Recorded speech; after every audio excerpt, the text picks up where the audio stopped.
The first thing she heard when she walked into the Aldgate Hotel was her sister's laugh. She knew that laugh. She'd been hearing it her whole life. That bright, carrying sound that turned heads, made men smile, made rooms feel like they were designed around it. Portia had always laughed like that, like she knew the acoustics of every space before she entered it. Zoe didn't look up right away. She kept her eyes on the clipboard in her hands, the seating chart, the vendor timeline, the updated florals list her stepmother had texted her at 11:47 the night before, with 3 question marks and no context. She'd been working this event since 6 in the morning. Her feet hurt. The strap on her left heel had already rubbed a blister she was pretending wasn't there. She looked up when she heard what Portia was laughing at. "No, I'm serious," Portia was saying to the woman beside her, some friend from the club, pearls and a blowout, names Zoe didn't know. "She coordinates the seating chart, like that's her role tonight. Isn't that perfect?" The woman in pearls glanced over, looked at Zoe, looked back. "She looks like she works here," the woman said. "She does work here," Portia said. "That's the whole thing." Zoe held the clipboard tighter. The edge of it bit into her palm.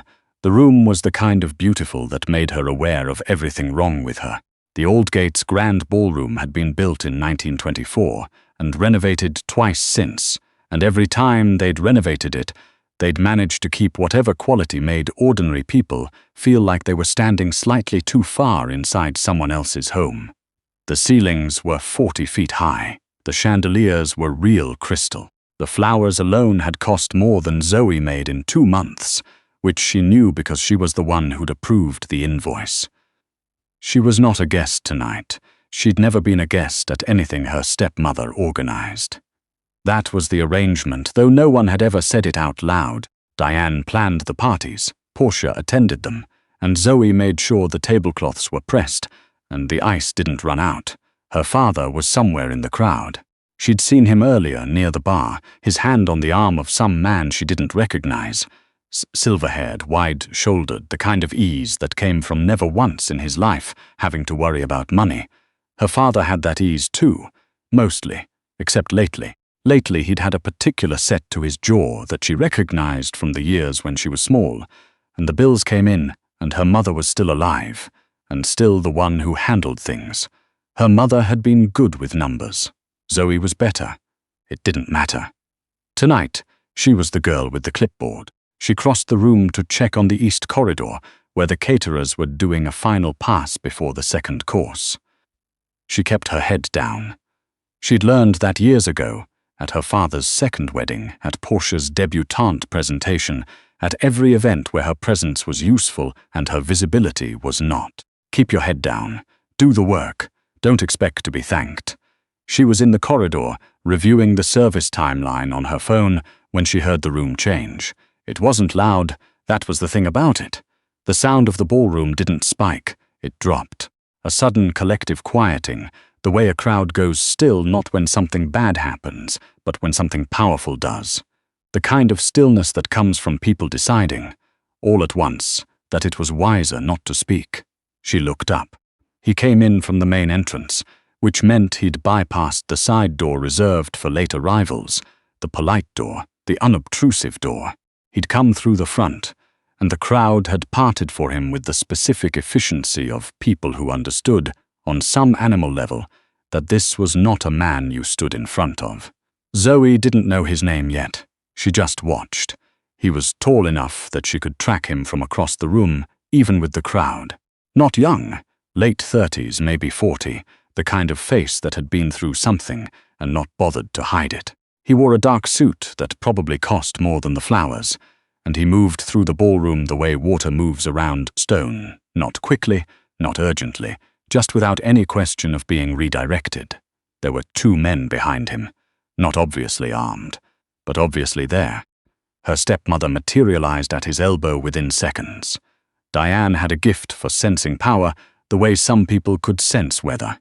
She was smiling her best smile, the one she reserved for people who mattered, and she was gesturing toward the head table, and the man was listening to her with an expression of polite, faintly bored patience, the way a man listens to someone he will never have reason to be afraid of. Zoe went back to her phone. Whatever this was, it wasn't her problem. Except that 20 minutes later, she was repositioning a floral arrangement near table 7 when she felt someone behind her, close, deliberate, not the accidental proximity of a crowded room. She turned around. He was closer than she'd expected.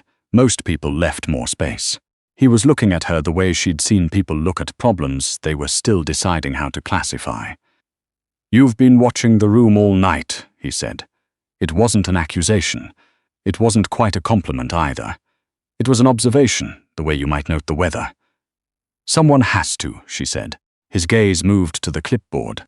"You're not on the guest list." "No." "Then what are you?"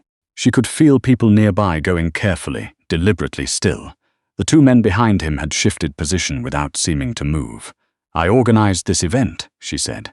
"The seating, the vendors, the timeline. If anything goes wrong tonight, I'm the one who gets the call." He looked at her for a moment. Not the way men usually looked at her, past her, or through her, or at the space where someone more interesting might be standing. He looked at her like she was a number he was trying to place. "Kellner," he said. It took her a second to realize he was introducing himself. Just the name, no first name, nothing else. "Zoe," she said. "Hargrove." Something shifted in his expression, barely. But she'd spent her whole life learning to read the small things people didn't mean to show. "Hargrove," he repeated. "Your father is Gerald Hargrove." It wasn't a question. "Yes." He looked at her for another moment, then away, a dismissal so clean it almost didn't register as one. He moved on. The crowd shifted to accommodate him. Zoe stood there holding her clipboard. She didn't know yet what the name Kellner meant. She didn't know that her father had been skimming from a man who kept very careful books. She didn't know that the silver-haired man at the bar was her father's business partner and Kellner's accountant both, or that the accounts didn't add up, or that Kellner had come tonight specifically to see the size of the hole Gerald Hargrove had been digging. She didn't know any of that. She went back to work. Her stepmother found her at 11, when most of the guests were on their third drink and the dancing had started. "Kellner wants to speak with you," Diane said. No preamble, no explanation. Zoe looked up from the vendor checkout sheet. "Why?" "I don't ask men like that why." Diane's voice had the particular flatness of someone who was frightened, but had decided to process it as inconvenience. "He's in the Meridian room. Don't keep him waiting, Diane. Now, Zoe." The Meridian room was off the main corridor, a smaller space used for private meetings and overflow. It had floor-to-ceiling bookshelves that were purely decorative and a table that could seat 12. Kellner was standing at the window when she came in, his jacket still on, one hand in his pocket. He looked like a man who'd spent so much time being still that stillness had become his default state. The two men were outside the door. She'd noticed that. The door was closed. "Sit," he said, not unkindly, just. Simply, she didn't sit. "What is this?" He turned from the window. "Your father owes me a significant amount of money." The floor didn't move. She'd always been good at that, keeping her footing when something shifted under her. "How much?" "More than he has." "How long?" 18 months. He moved to the table, pulled out a chair, for himself, not for her, and sat down. He had a folder in front of him that she hadn't noticed before. He opened it. "He's been diverting funds from the Meridian Group holdings, small amounts at first, then not small." She looked at the pages he turned. She couldn't help it. Numbers were numbers, and her brain organized them before she could tell it not to. "That column," she said, before she could stop herself. "Those aren't withdrawals. That's a different account code. Someone's been running those through a subsidiary." Kellner looked up. She realized, a half-second too late, what she'd just done. "You read accounting tables," he said. "My mother was a bookkeeper. I grew up with it." He studied her.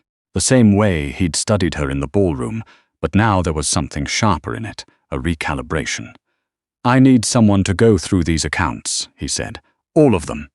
The Meridian holdings, the transfers, the subsidiary structure. I need to know where the money went, and who else knew. I'm not an accountant, no.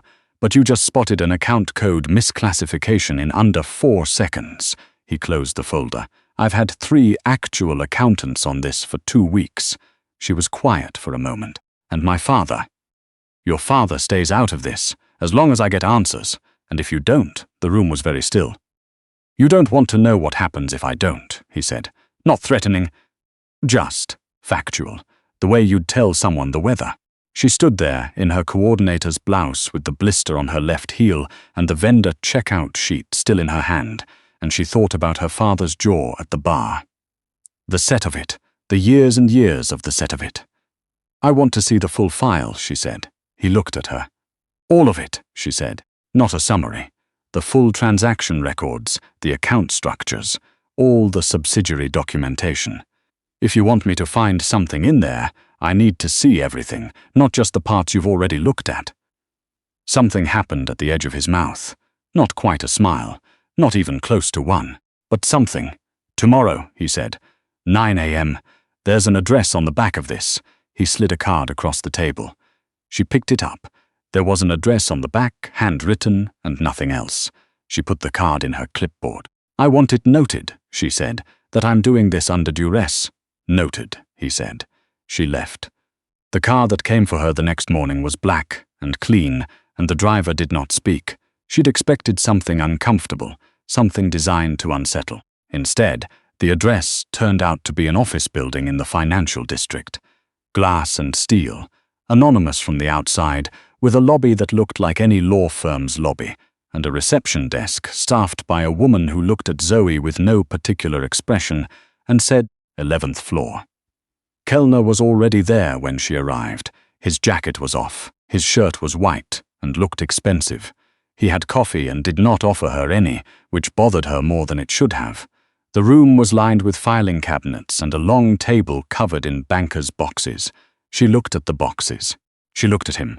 How far back, she said. 5 years. She set her bag down. Then I need coffee.